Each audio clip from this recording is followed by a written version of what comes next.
Então tá, Nonsense Futebol na área para completar a história de Bernie Verhagen, jogador holandês que nunca entrou em campo profissionalmente, apesar de ter passado por 4 times de 3 continentes. Se você não está entendendo nada, eu não entendi o que ele falou. É só clicar aqui em cima no card que vai aparecer para você. Essa história, quem começou a contar foi o meu amigo Jeremias Werneck, no canal dele. E eu, Matheus Schenck, estou aqui para completar essa saga de Bernie Verhagen. Vamos lá?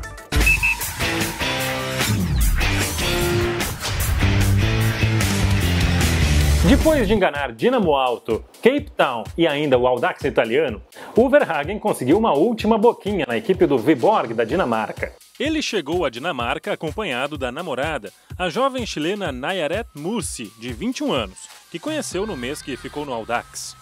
O diretor do Viborg chegou a dizer que o atacante era muito rápido e seria muito útil nas 3 funções ofensivas do time. Mas, de novo, os treinos revelaram o óbvio. A imprensa chegou a destacar que Verhagen mal sabia dar um passe de 3 metros.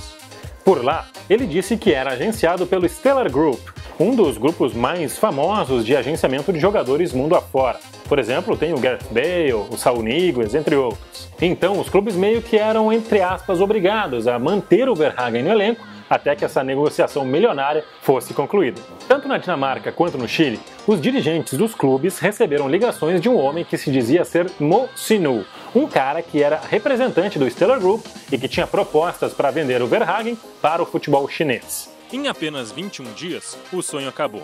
Ele foi dispensado do Viborg, que declarou que levaria o caso à polícia. Mas ficaria ainda pior para o holandês.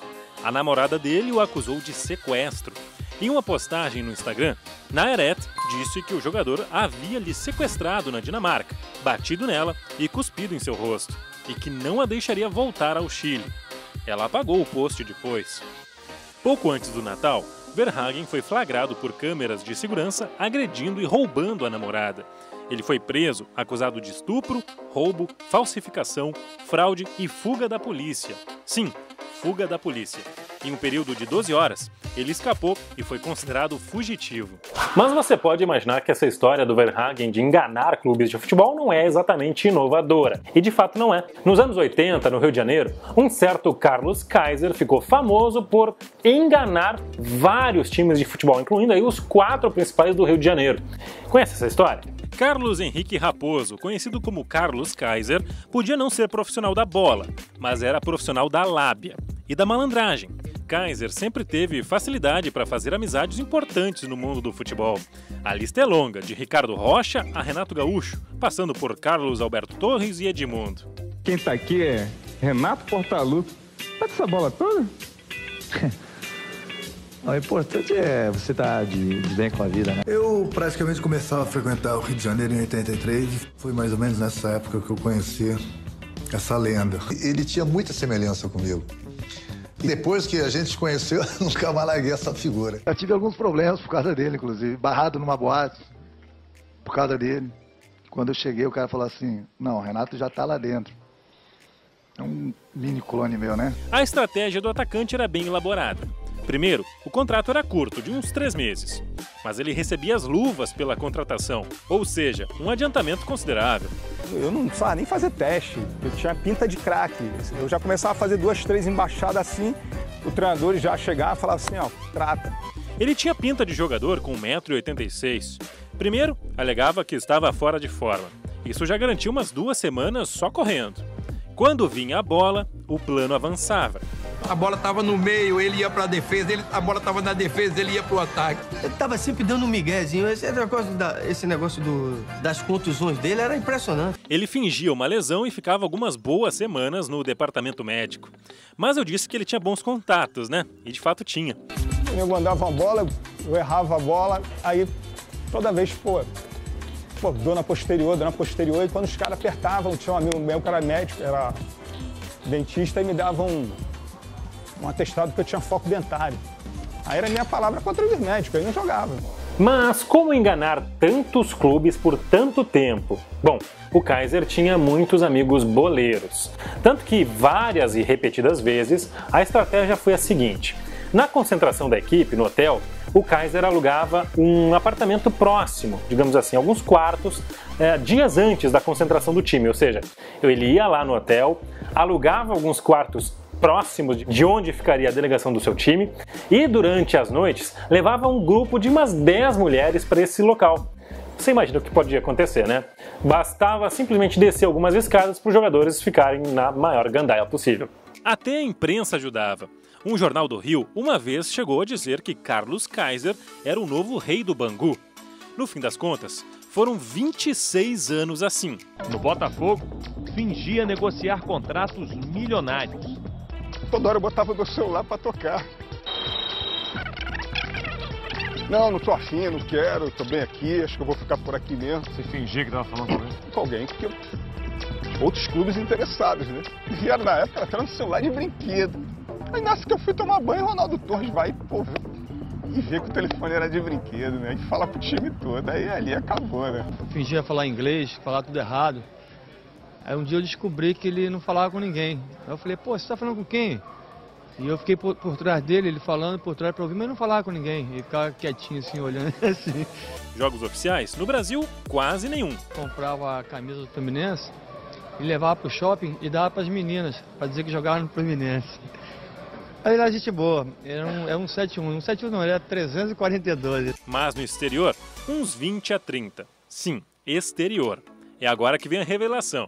Kaiser jogou em times como Botafogo, Fluminense, Flamengo, América, Bangu e ainda passou por México, Argentina, Estados Unidos, Portugal e França. A carreira dele acabou aos 39 anos, no Ajaccio francês, onde jogou, segundo sua memória, por cerca de 20 minutos em algumas ocasiões. Em 2018, a história de Carlos Kaiser virou livro e documentário. Kaiser, o maior jogador que nunca jogou futebol, fala dos 26 anos em que o atacante fingiu ser atacante. Verhagen enganou 4 times durante um ano. Kaiser enganou uma infinidade de times durante 26. E teve um cara que enganou um time durante um dia. E nós já falamos dele aqui. Clica no card que vai aparecer na sua tela para ver o vídeo dos primórdios do Nonsense Football aqui no YouTube. Foi há 84 anos. Quando a gente falou dos One Hit Wonders do futebol. Porque esse cara em questão, ele enganou todo mundo para entrar em campo num jogo oficial da primeira divisão inglesa, o Campeonato Inglês, verdade? O famoso técnico Graeme Saunders treinava o Southampton em 1996, quando um dia recebeu uma ligação supostamente de George Weah, eleito o melhor jogador do mundo pela FIFA um ano antes, em 95. Na ligação, Weah pedia uma chance para o seu primo, um promissor senegalês que queria atuar na Europa. Saunders acreditou no conto do vigário, até por um certo desespero. O Southampton vivia uma série de lesões e tinha de trazer alguém para o ataque. Assim, Ali Dia ganhou um contrato de 1 mês. E deu sorte. Ele foi escalado para um jogo do time reserva do Southampton, mas a partida foi adiada por causa das fortes chuvas. Deste modo, Dia foi chamado para compor o banco de reservas do time profissional contra o Leeds, no campeonato inglês. Mesmo que na prática os treinos já mostrassem que Dia não era nada promissor. Só que era sortudo. Aos 32 minutos, Matt Letizier sentiu uma lesão e pediu para sair. Saunders então escolheu Dia para entrar. Sua atuação, claro, foi bizonha. Tanto que foi substituído aos 40 do segundo tempo e o Southampton perdeu por 2-0. Ali Dia enganou todo mundo por 53 minutos. Aquilo foi inacreditável. Ele parecia o Bambi correndo no gelo. Foi extremamente vergonhoso de assistir. Foi uma situação bastante bizarra, recordou Letizier em um documentário sobre o futebol inglês. Desconfiado, o treinador do Saints ligou para o verdadeiro Weah e descobriu a farsa. A partir daí, o castelo de cartas desmoronou. Descobriu-se que Dia tinha 31 anos e não 22. Era um estudante de economia, havia jogado futebol apenas de maneira amadora e o tal Weah, que havia ligado para o técnico, era um amigo do Dia. Ao final das contas, o Ali Dia foi mesmo dispensado do Southampton. Ele encerrou a carreira 1 ano depois. Sabe como? Jogando bola. Ele marcou 2 gols em 8 jogos com a camisa do Gateshead, um time semiprofissional da Inglaterra. E aí, você já conhecia essas histórias do Verhagen, do Carlos Kaiser e também do Alidiá?